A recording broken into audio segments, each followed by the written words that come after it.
ನಮಸ್ಕಾರ ವೀಕ್ಷಕರೇ. ಈ ಬಾರಿಯ ಸೆಷನ್ ನಲ್ಲಿ ಅತ್ಯಂತ ನಿರೀಕ್ಷೆ ಹುಟ್ಟಿಸಿರೋದು FCRA ಬಿಲ್ ಅನ್ನೋದನ್ನ ನೋಡ್ತಾ ಇದ್ದೀರಾ. ಈ ಅಮೆಂಡ್ಮೆಂಟ್ ಬಿಲ್ ಯಾವ ಸಮಯದಲ್ಲಿ ಬೇಕಾದ್ರೂ ಟೇಬಲ್ ಆಗ್ಬೋದು ಅನ್ನೋ ವಾತಾವರಣ ಇದೆ. ಈ ಬಿಲ್ ಏನು, ಯಾಕೆ ಮುಖ್ಯವಾಗುತ್ತೆ ಅನ್ನೋದನ್ನ ಈಗಾಗಲೇ ಹಲವು ಎಪಿಸೋಡ್ಗಳ ಮೂಲಕ ತಿಳಿಸಿದ್ದೀವಿ. ಈಗ ಈ ಬಿಲ್ ನ ಹಿಸ್ಟರಿಯನ್ನ ತಿಳಿಸ್ತೀವಿ. ಅಮೆಂಡ್ ಮಾಡ್ತಾ ಇದ್ದಾರೆ ಅಂದಾಗ ಈ ಬಿಲ್ ಮುಂಚೆನೆ ಇತ್ತು ಅನ್ನೋದು ಕಾಮನ್ ಸೆನ್ಸ್. ಆದ್ರೆ ಯಾವ ಕಾಲದಲ್ಲಿತ್ತು ಅಂದ್ರೆ ಅದು ಮಾಜಿ ಪ್ರಧಾನಿ ಇಂದಿರಾ ಗಾಂಧಿ ಕಾಲದಿಂದಲೇ ಇತ್ತು. ಅಲ್ಲಿಂದ ಇಲ್ಲಿಯ ತನಕ ಏನೆಲ್ಲ ಆಗಿತ್ತು ಅನ್ನೋದು ಇಂಟ್ರೆಸ್ಟಿಂಗ್ ವಿಚಾರಗಳು. ಹಾಗಿದ್ರೆ ತಮ್ಮದೇ ಸರ್ಕಾರ ತಂದಿದ್ದ ನಿಯಮದ ವಿರುದ್ಧ ಈಗ ಕೈ ನಾಯಕರು ನಿಂತಿದ್ದಾರಾ ಅನ್ನೋ ಪ್ರಶ್ನೆ ಹುಟ್ಟುತ್ತಾ ಇದೆ. ಕೇವಲ ಕಾಂಗ್ರೆಸ್ ಮಾತ್ರ ಅಲ್ಲ, ಅಮೆರಿಕ ಕೂಡ ಇದೇ ವಿಚಾರದಲ್ಲಿ ಹೇಗೆ ಯೂ ಟರ್ನ್ ಹೊಡಿತಾ ಇದೆ ಅನ್ನೋದಕ್ಕೂ ಸಾಕ್ಷಿ ಇದೆ. ಇದೆಲ್ಲವನ್ನ ಒನ್ ಬೈ ಒನ್ ವಿವರಿಸ್ತಾ ಹೋಗ್ತೀವಿ. ಈ ವಿಡಿಯೋವನ್ನ ತಪ್ಪದೆ ಕೊನೆ ತನಕ ನೋಡಿ. ಅದಕ್ಕೂ ಮುನ್ನ ಮೀಡಿಯಾ ಮಾನ್ಸ್ಟರ್ ಚಾನೆಲ್ ಅನ್ನ ತಪ್ಪದೆ ಸಬ್ಸ್ಕ್ರೈಬ್ ಮಾಡಿ. ಎಸ್, ಭಾರತದಲ್ಲಿ ತುಂಬಾ ಜನರಿಗೆ ತಿದ್ದುಪಡಿ ಹಾಗೂ ಬದಲಾವಣೆ ನಡುವಿನ ವ್ಯತ್ಯಾಸವೇ ಗೊತ್ತಿಲ್ಲ.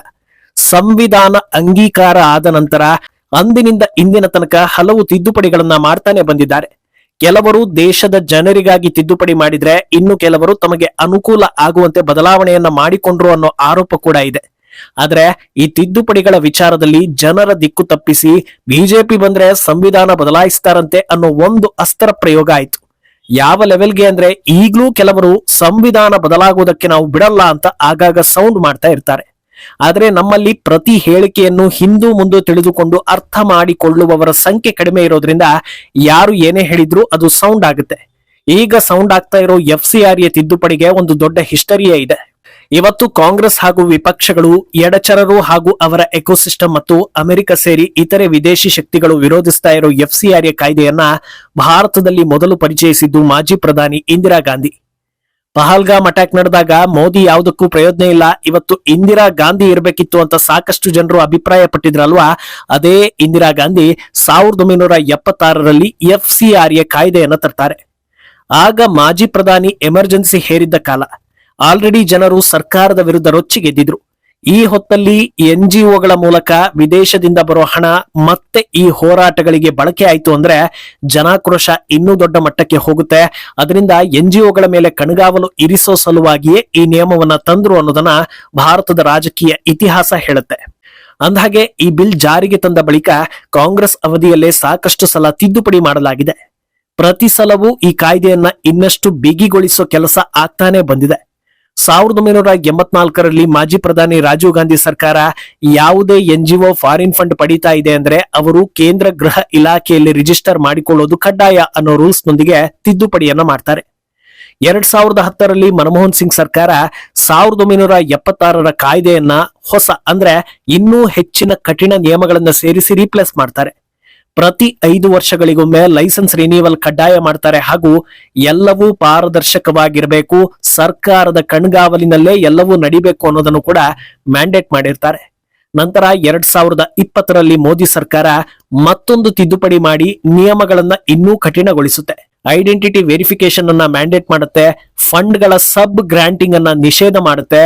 ನಿರ್ದಿಷ್ಟ ಬ್ಯಾಂಕ್ ಖಾತೆ ಮೂಲಕವೇ ಫಂಡ್ ಪಡಿಬೇಕು ಅನ್ನೋ ನಿಯಮವನ್ನ ತರುತ್ತೆ.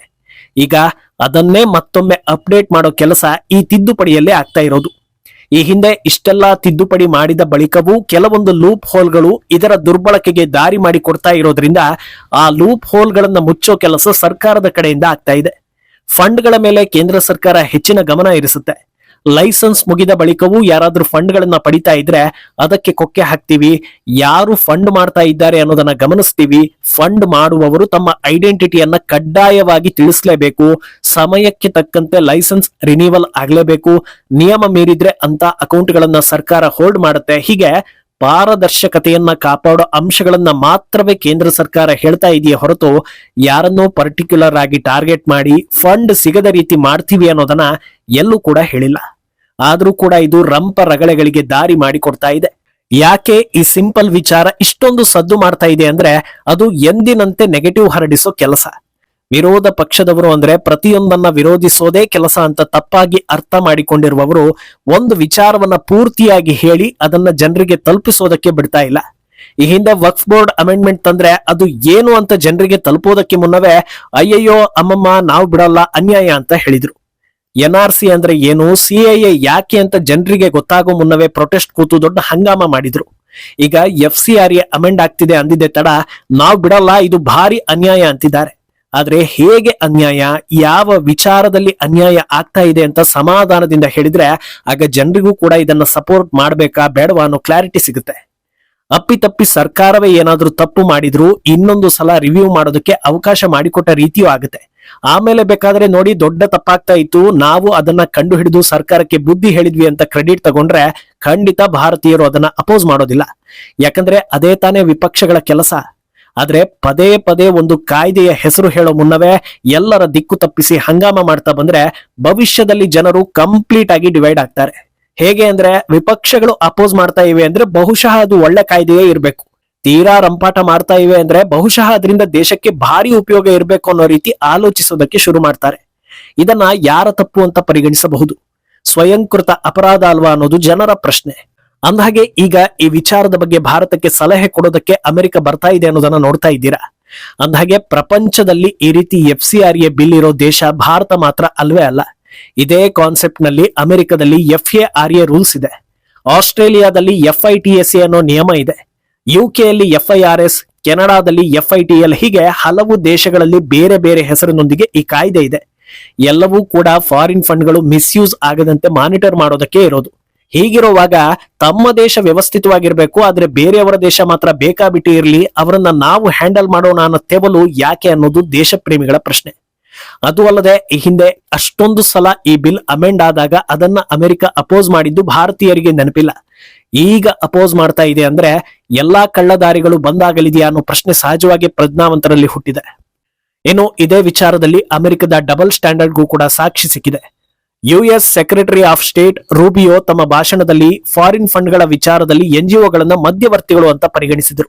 ಒಂದು ದೇಶ ಇನ್ನೊಂದು ದೇಶಕ್ಕೆ ಹಣ ನೀಡೋದೇ ಅಭಿವೃದ್ಧಿ ಆಗಲಿ ಸಹಾಯ ಆಗಲಿ ಅನ್ನೋ ದೃಷ್ಟಿಕೋನವನ್ನ ಇಟ್ಕೊಂಡು, ಅದು NGOಗಳ ಮೂಲಕ ಹೋಗುತ್ತೆ ಅಂದ್ರೆ ಅದು ಮಿಸ್ಯೂಸ್ ಆಗಿ ಅವರ ಬಿಸ್ನೆಸ್ ಮಾಡೆಲ್ಗೆ ಬಳಕೆ ಆಗುತ್ತೆ. ಅದೇ NGO ಬದಲಾಗಿ ನೇರವಾಗಿ ಸರ್ಕಾರಕ್ಕೆ ಹೋಯ್ತು ಅಂದ್ರೆ ಅದು ಇನ್ನೂ ಅನುಕೂಲಕಾರಿಯಾಗಿರುತ್ತೆ ಅನ್ನೋದನ್ನ ಹೇಳಿದ್ರು. ಈ ವಿಡಿಯೋ ಈಗ ಎಲ್ಲಾ ಕಡೆ ವೈರಲ್ ಆಗ್ತಾ ಇದೆ.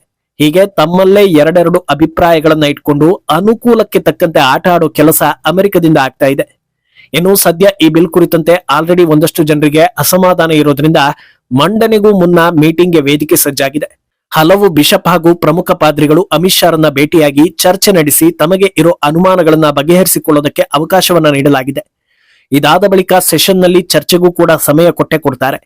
ಕೊಟ್ಟ ಸಮಯದಲ್ಲಿ ಸರಿಯಾಗಿ ಚರ್ಚೆ ಮಾಡಿ ಅಪೋಸ್ ಮಾಡೋದಕ್ಕೆ ಸರಿಯಾದ ಕಾರಣವನ್ನ ತಿಳಿಸಿದ್ರೆ ಸಾಕಷ್ಟು ಜನರ ಮರ್ಯಾದೆ ಉಳಿಯುತ್ತೆ.